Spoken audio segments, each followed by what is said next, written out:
See you today. Hello, my friends. Hello, my friends. Hope you're having a great day. Good to see you today. Welcome to Breakfast with Sergio. This is episode 64, I believe, episode number 64 of Breakfast with Sergio. And today I'm going to talk about how to price your artwork. It's a question that I get asked all the time. The artists who come to my gallery and say, Sergio, can you help me figure out how should I price my art? So, my friend, in today's episode of Breakfast with Sergio, I'm going to talk about how to price your artwork. How to price your artwork. We'll do it really quickly, really fast, and kind of give you some ideas to think about. Well, my friends, for breakfast today, I'm actually eating outside. It's a beautiful day here, and it's a little fresh outside, so I have a little bit of a jacket, but it's all beautiful, beautiful day. So, what's for breakfast today?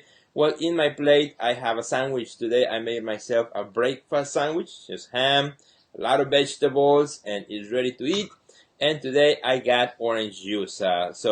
Not my typical breakfast. This is not what I usually have for breakfast, but I don't know why today. I feel like eating a sandwich, so I made myself a breakfast sandwich, and that's what I'm gonna have today here for breakfast with Sergio. Well, my friend, I want to talk about really quickly about how to price your art, right? How do you price your work ideally? Well, whenever I'm talking with an artist about pricing, and that's typical.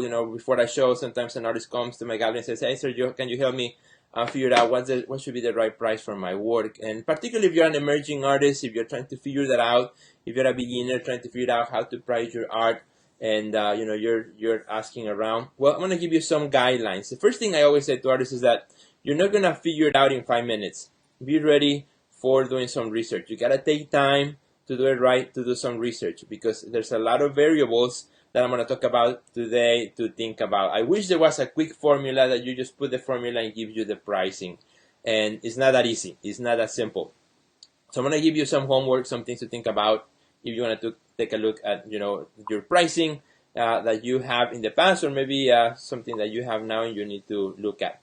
So good morning, everybody. Welcome. Thank you for the messages there. So first thing when you're figuring out price is you got to figure out who you are. You got to figure out who you are as an artist. There's a difference if you're an emerging artist, mid-career, or established artist. The difference if if you're a beginner versus if you are already advanced, you've been doing art for a long time. So obviously, kind of this conversation is very much geared to artists who are just starting out, trying to figure out how to start pricing their art, right? So you got to know who you are as an artist. Also, you gotta understand what you make, right? There's a big difference if you make paintings, as if you make sculpture, for example, or if you're a photographer, right? The way you price your art will vary, right? A lot of times I see people here in YouTube also kind of giving formulas for, that work really well if you're a painter, but that it might not necessarily work as well if, you are a photographer or you are a sculptor, and that your price of materials is much, much higher and things like that. Or if you do editions, and so there's a lot of things that vary. So you have to understand what you make, right? Another thing to think about when you're figuring out your pricing is where you are in the world. Where you are in the world is very important. Your local market is also important. So where you are in the world matters, is important when you're trying to figure out the right price for your art.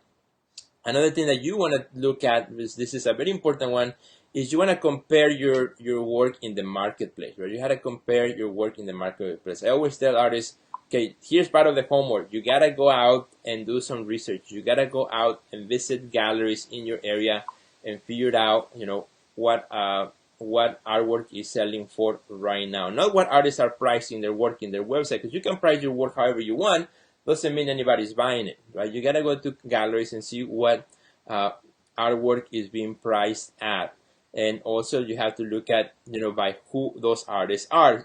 Just because you're a painter and you see a painting that's $20,000 in a gallery, doesn't mean automatically that people will pay you $20,000 for your painting, right? You have to look at, when you look at comparisons, how you compare in the marketplace, you have to compare to other artists who are at the same level as you are. In other words, other emerging artists in your area, in your market, what are they selling their work at?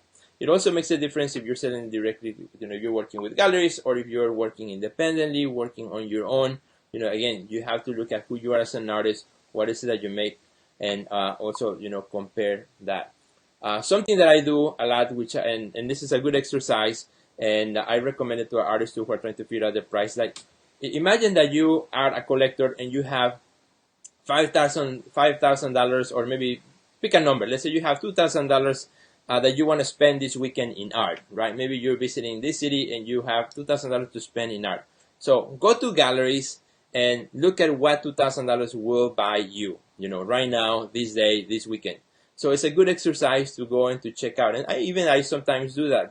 I imagine when I go to an opening, what if I had $10,000 to spend this weekend? What I could buy in terms of the artwork that is being sold here, for example, in the galleries here in Chicago. And so, it's a good exercise just to be aware of what $5,000 will buy you in a particular city, in a particular place, in a particular market. It's a great exercise. So that's a good way to think about that. And also when you look at what that $2,000 or $5,000 will buy you, you also look at then you start looking at who those artists are, where they have been, are they emerging, are they mid-career, are they established. And if you're also trying to figure out pricing, you can go to galleries and you can talk to a gallery representative there, and pretend like if you are interested in the work, and figure out, get to know a little bit more about the story and a little bit more about the artist, so that you can do comparisons that way. So it's very important that you don't price your work too low or too high. It's got to be at a price that is right for you, and to come to that price, like I said, it's not a 10-minute exercise. It takes research, it takes days, it takes also other things that I'll talk about as well in a second. As you price your art, you also have to allow for commission, right? If you're going to be working with galleries and so on, you gotta keep in mind commissions, right? A gallery will typically take from 30 to 50% commission on the sales of the work. So if you price your work way too low, when your work goes into a gallery, then you're going to be making nothing. So you gotta price it accordingly, you gotta price it right. And when you price your art, you have to keep in mind the commission, right?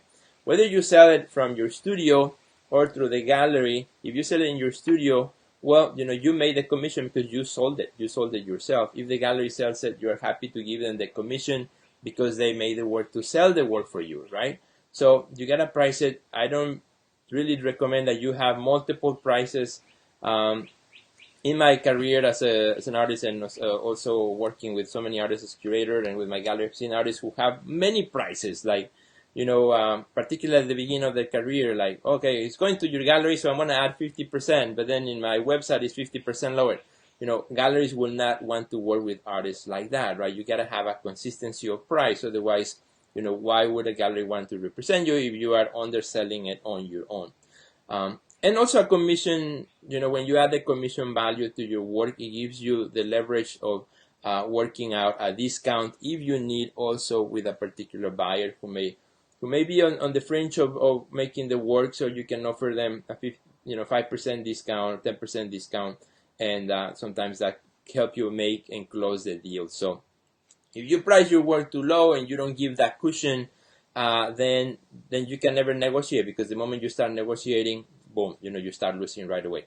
And let me tell you here a word of advice, again, of something I've learned over many years of working with my gallery and working as curator, is that seasoned collectors, they like to bargain. Seasoned collectors, they like to bargain. I find that sometimes the more money they have, the more bargain they want. So you gotta be careful. There's some collectors who really, really want to bargain, and they want to get the cheapest they can, and they will offer you something way, way low.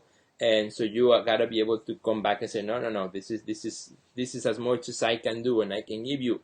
So you gotta have that little cushion in your pricing, otherwise you can't really negotiate because you're pricing it too low. So think about that as well.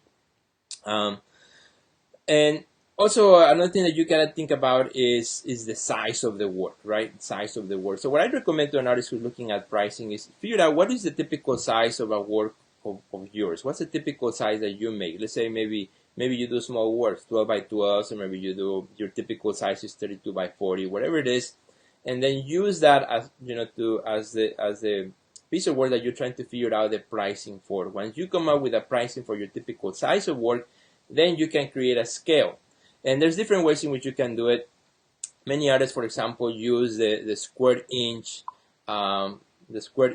method, in which once you figure out the size of a work, let's say that you make art that's typically 12 by 12 in size, and you figure out, well, I'm an emerging artist, and let's say my price for a 12 by 12 whether I sell it myself or I sell it to a gallery, is $500. Let's say just to give an example, right? Make some simple numbers. So $500. So 12 by 12, if you multiply that, it gives you 144 inches, right? That's the 144 inches. So if you divide $500 between 144, it gives you about a $340, $350, something like that. $340, $350 per square inch. So you can use that to create a scale and a bracket of pricing according to that. So that's what a lot of artists do. Again, everybody's different. Everybody's work is different. That method may work for some artists, but it's not going to work for everybody, okay? So, but for sure, don't price like all over the place where you're just guessing prices and, oh, just because I love this work a lot, I'm going to price it more, even though it's small versus that one that I don't like it that much. You know, ideally, pricing should be according to size. You know, the smaller the work, the less expensive. As the larger the work, the more expensive it is as well. So you got to think about that as well as you pricing your art. Make it easy for you to figure out, you know, what your pricing is according to size. When you have a specific price for your average size of work, then you can create a scale on that. And the one thing, my friend, that you have to do, and also don't forget also, as you price your art, think about the add-ons, right? That's just the price of the work, but you got to think about framing, or if you're going to do delivery, or you're going to do installation, or any other add-on cost, you have to add it to your price, right? Because frames are very expensive. Framing is very expensive.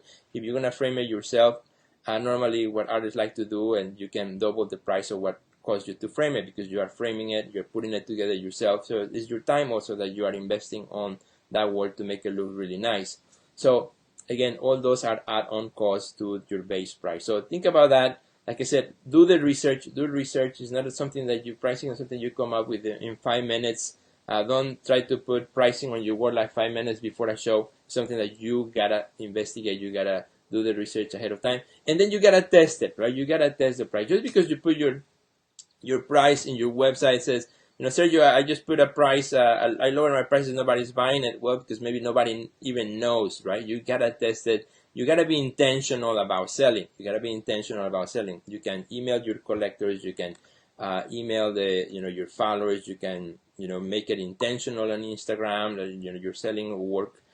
You got to be intentional about selling. Otherwise, how people will know that it is for sale. Sometimes as artists, we assume that people will automatically know that how to buy our art. Sometimes if we don't tell them the process, how they can acquire, how they can buy it, don't assume that they are going to just know that to go to your contact page and send you a message for the artwork that they want. The harder you make it, you increase friction between the buyer and yourself as an artist. And if you're working with a gallery, you always want to have those conversations with your gallery right away, right on, as you need to, so that everybody's on the same page when you're working on your art, marketing and pricing your art.